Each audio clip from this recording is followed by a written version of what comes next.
So I'm going to test this coil. It's off an R125. It's the more modern version, I think.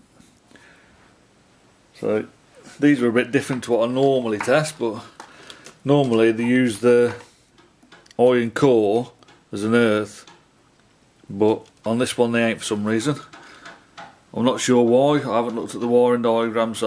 But anyway, to test it, you want to obviously put it to ohms resistance, and then connect one lead to one of the eyes, one of the terminals, and you can connect to the other one as well. So this, I would presume, is your primary. Well, it is your primary, and that is 3.5 ohms.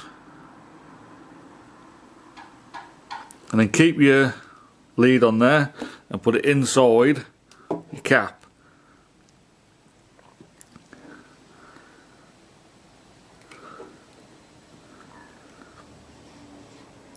And that one is 16 kilo ohms, so 16,000 ohms, and that is a good reading.